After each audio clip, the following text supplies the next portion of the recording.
Here we go. Okay. So, also from my side, hi everyone. Welcome to this meetup. I want to talk a little bit about Iceberg REST today, especially the Iceberg REST catalog. I want to tease a little bit about recent developments, what's new, what's coming next. So basically tease about what the community is discussing on currently. And I've brought three different topics that I want to go into on a very, very high level. Of course, this is all work in progress. So we are, yeah, so I mean, I can't say that they will come the way that I present them today for certain, but I still think that it's valuable to know, what current topics are discussed. Before I go into these current developments, I want to talk a little bit about why Iceberg REST. What is that? So why do we talk about Iceberg's catalogs? Who am I? My name is Christian. I work in Iceberg.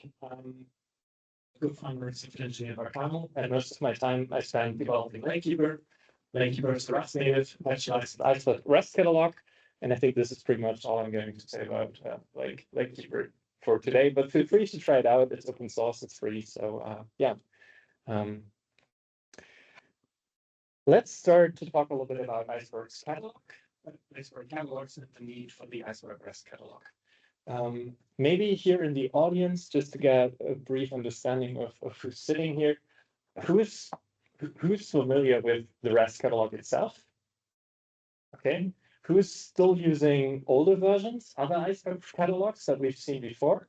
Okay, not too many. Time to migrate, maybe. Okay, let's see. So where does Iceberg, the Iceberg catalog ecosystem come from? Well, Iceberg has this hierarchy of files, right? So we have the data layer, typically per key format, and Iceberg itself is a metadata layer on top of that. And all the previous catalogs that we've had before the REST catalog, it was the responsibility of the engine to do everything that we see down here, including going from one version of the table, which is defined in the table metadata JSON, to the next state of the table. We only needed the catalog really to hold a single pointer to any of these files at a single point in time, to allow for atomic swaps to go atomically from one table version to the next. So the legacy catalogs really weren't much more than a pointer to a file on object store. And that has a broad number of challenges with it. So the first is it requires very complex clients, right? So because the client is doing everything down here, including going from one table version to the next, you need to put the logic of doing this in every single client out there. So you need complex clients. And while the logic needs to be somewhere, right? So either it's in the server or it's in the client, so you need to write the logic anyway. However, if the logic is in the client, in the engine, you need to replicate it across all the different clients that you have out there, which means you need to replicate it across different programming languages, Rust, Python, whatever you're using. You also need to replicate it across different versions, and they all need to be harmonized. And that's a hard thing to do. And we've seen a lot of inconsistencies in the past, possibly even breaking tables, because engines weren't consistent in the way they got from one version to the next. You can also have a lot of conflicts there, especially if you have multiple engines writing. You have a single table focus, so there was no concept of a multi-table transaction, for example, and a few other things. So the community decided to move on and basically move this line down a little bit. So now we have the REST API. And the difference here is that now with REST service, the catalog, the REST server, is actually responsible for going from one table version to the next. And this has a number of advantages. So for example, you can have now much easier clients, and they don't need to bother with the core logic of updating the metadata file. Also, clients because they don't need to do the update, they really only need to tell the catalog about what they changed. So for example, if I created a new snapshot or a new schema, then they just send this table update the catalog, they update the file. And this also means, so this diff-based approach, this diff-based commits, means that the catalog is capable of doing deconflicting. And if you have multiple changes at the same time on the same table, if they are compatible, if those are compatible changes, both will succeed and you don't have to retry. Yeah, you have consistent metadata across all engines. You have now multi-table transactions, so the commit endpoint in RESTback has been there pretty much from the beginning. And now, for the first time, we have the concept of governance basically as part of the Iceberg REST specification because we have vended credentials. And I'm going to briefly touch on that later again. And because it's so simple, I guess it's supported by pretty much all the major query engines out there. I just posted like some of them. Of course, there are much more, but Iceberg REST is really, really widely supported today. So now we've settled that, Iceberg REST is, well, where we are now, and it's certainly the future of the Iceberg project. And, well, now I want to talk about 3 different initiatives that we currently have in the Iceberg REST catalog community, to improve. And those are the events endpoint. That's kind of my baby. So I want to talk about that.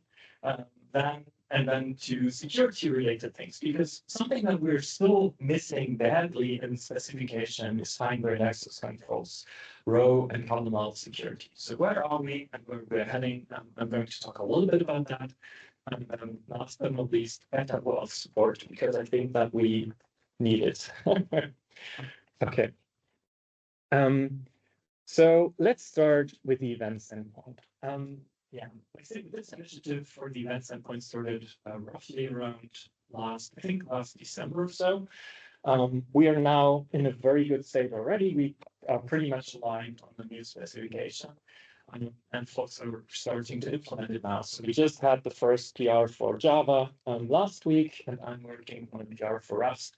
So, and once those are in, this spec is going to be merged as well. So what is the events endpoint? Well, the way that an update works, just using the example here of maybe Trino, sending an update table request to an Iceberg REST catalog. So this update request consists of a table identifier and then a list of requirements. For example, I need the table to still be there, in which you express via you require the table ID to have a certain value. Maybe you require a schema to still be there or still be active, and a set of updates. And you send this to the catalog, and then the catalog updates the table metadata, because this is how Iceberg REST works. And then the updated metadata is returned to the client. Now, this is what Iceberg REST has always done, right? This is how every Iceberg REST implementation works. What's new now with the events endpoint is that this event is stored somewhere close to the catalog or in the backend storage of the catalog.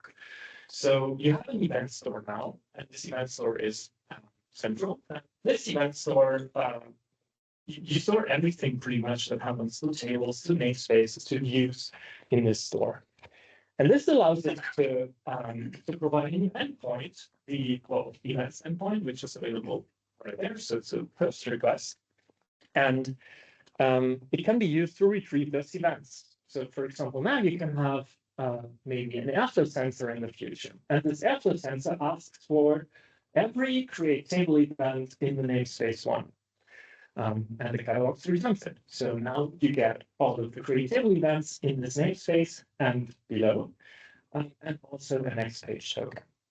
So sounds easy, right? But you can do quite a lot of cool stuff with that. So let's have a look at the use cases. So the most important use case for me actually was the second one. I started this because I wanted to get federation in. Because if we have an events endpoint, and this event endpoint is the full event log, so it's basically self-contained. So if it contains all the changes that happen to objects and catalogs, well, then you can use those events to replicate the state from one catalog to another, right? So if you have multiple catalogs, maybe different locations, you can unify metadata using this. Another use case that the community was very keen about is the first one here. Workflow triggers a notification for other external stakeholders. So, I mean, I guess this is something that helps a lot with when automating data pipelines, right? So you can specifically listen for changes in tables. You can listen for schema changes, for creations, for updates, for deletions, and act on that. And you can, well, you have really powerful filters available to do this. So there isn't just, you don't have to pinpoint a single table. You can say, I want to have everything in a warehouse or everything for some namespace and below. So we have a lot of powerful filters available. It's also resumable, which is very important for, I guess, all of those use cases here.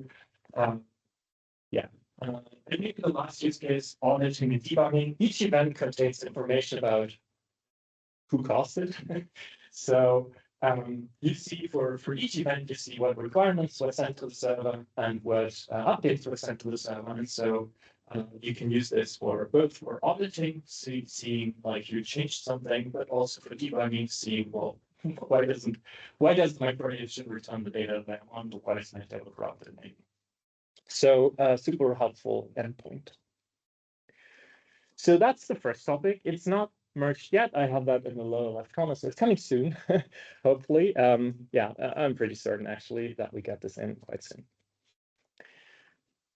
The next topic that is currently discussed a lot is FGAN, fine-grained access controls, row and column level security. Maybe a quick recap. So this is, yeah, maybe a quick recap first. So how can we actually enforce security? Well, there are a number of different ways. I only want to touch on two. And what I've already mentioned at the beginning of my talk is part of the Iceberg specification, we have vendor credentials, which means that the catalog enforces permissions. So how does that work? Well, quite easy. We have a query engine, and the query engine authorizes with the Iceberg risk catalog and maybe gets a table.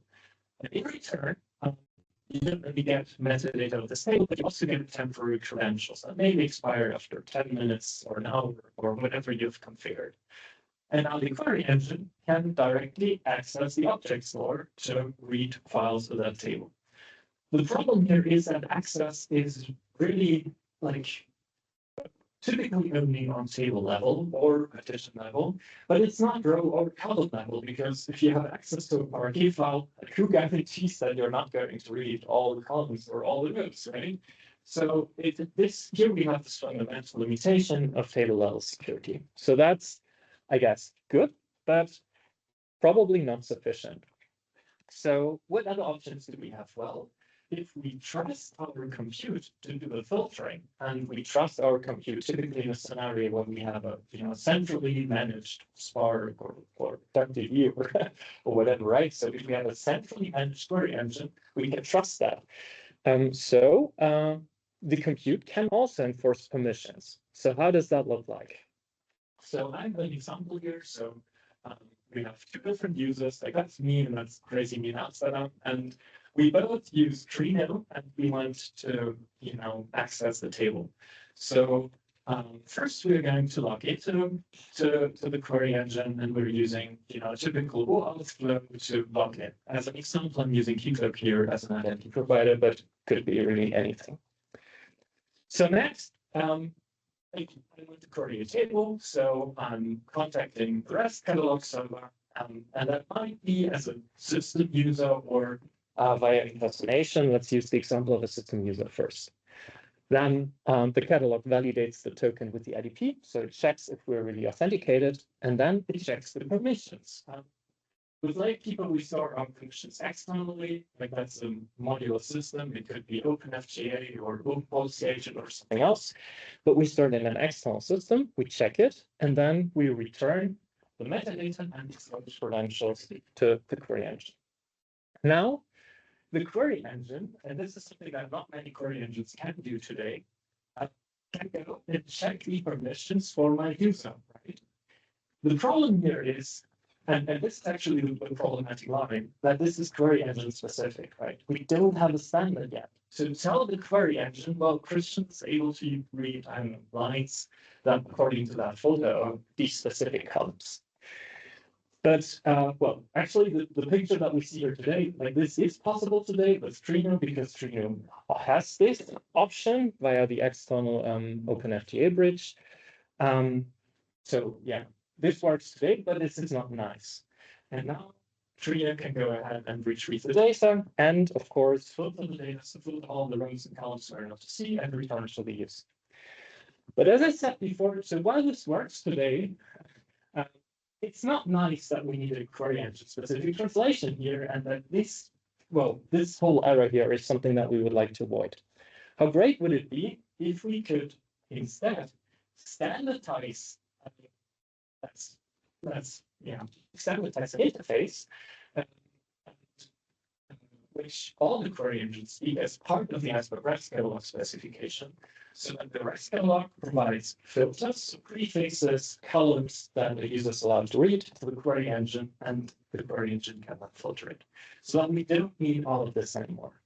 And there are currently two proposals in the community that are discussed for that. One is via views, another is via dedicated basically a permission endpoint as part of the REST specification. But both of them have the same goal of communicating the information of what a user is allowed to read and what not back to the query engine in a standardized way. The limitation of this, in contrast to the first option that we've seen with random credentials, is that it requires a trusted engine, right? So you must trust the engine to actually throw away the data that a user is not allowed to see. So it won't work in all scenarios, but it's still very nice in some. One problem that we have there currently is that user-defined functions aren't standardized yet, but a lot of people are working on that. UDFs are coming, and there are weekly meetings about that, so that's a great thing.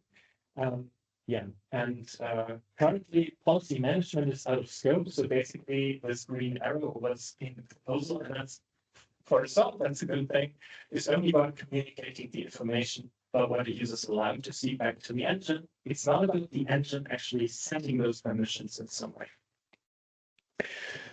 Okay, so this is how, or the first version of finite access control that's going to come later. Yeah, we have a question? Yeah, I guess it's okay. Is there any consideration in the community going on for a deeper enforcement of that? I'm thinking of crypto enforcement, because Arcade does have columnar encryption. So at least column level enforcement, not row level enforcement, could be pushed down by managing the keys, basically, to handing out. So there are definitely discussions, but there are also a lot of critics about this approach, cryptographic approach. I wouldn't say that there's a consensus either way. Maybe to highlight one of the problems that this approach has is that re-encrypting a column is very expensive. So what most people are scared of is that you encrypt your column first with using a key, and then you have a user, and the user has access to the column, stores the key, and then you revoke the access for that user to that column, right? But the next time the user reads the table, he still has the key and he can still read the column, right? So it's really hard to get it right, but there are ideas out there. Yeah. Okay, so last few slides, not much anymore. So that's enough to support. And actually for this, I only have one slide, but it's still a topic that I deeply care about and that I never get tired to preach about. So when we want to authenticate to catalogs, and not only to catalogs, actually anything out there that we need to authenticate to, we typically use OAuth2 or OpenIDC or some form of this standard, right? And this authentication protocol defines various different flows. And the most widely used flow today in the Iceberg world is this one, client credential flow. This is basically you give a machine a username and a password called secret key, or a client ID and client secret, and then the the client goes to your identity provider, maybe to Entra ID, exchanges it for a token, and then using this token, we can authenticate to the catalog. The problem here is this is a machine-to-machine flow. So this is great if you have two programs talking to each other, but it is completely unsuitable for a human, for a person to authenticate with that flow.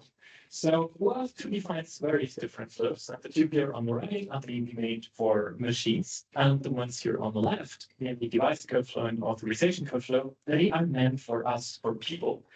For example, authorization code flow is what you use typically if you log into, I don't know, the Extra portal with your browser. That's an authorization code flow. Device code flow is something that you would use if you log into your Netflix account on your device, and Netflix shows you a little code, and you have to open your mobile and type that in. So that's device code flow. And these two flows are meant for humans. They work with two-factor authentication and all other security measures, such as security keys. Now, they are unfortunately missing an Iceberg chamber. So right now in the Iceberg library, we only have these two, and we have this one only like a very small portion of it. But those are missing, and people start to realize that this is not good because maybe we want to work with Iceberg as people as well. We want to develop, and so currently, there is a donation from Alex Lutra and the team at Dremio to donate the auth manager to Iceberg, and I'm really looking forward to it because this brings these two flows into the Iceberg project. I don't think there is much doubt in the Iceberg community that this is needed. It's absolutely needed that humans can authenticate too, and not only machines. But the way how this donation goes forward is quite, because it's a large donation, it's not quite certain yet. So yeah, people are trying to break it down into smaller pieces. Those were my 3 topics that I wanted to tease today. So development in Iceberg REST is always continuing. We're not at an end yet. And I just want to encourage everyone who's interested in these topics or others to join. There's a mailing list, the Slack channel. There are weekly community things for different areas. We have a dedicated community thing only for the REST catalog, basically the catalog sync. There's general Iceberg sync, Rust sync, and so on and so forth. So yeah, get involved. And then I guess my last slide, if you like, try out Lakekeeper. It's super fast. It's Apache license. It's super easy to use. We have a UI. Hey, and with that, I think we have a couple of minutes for questions.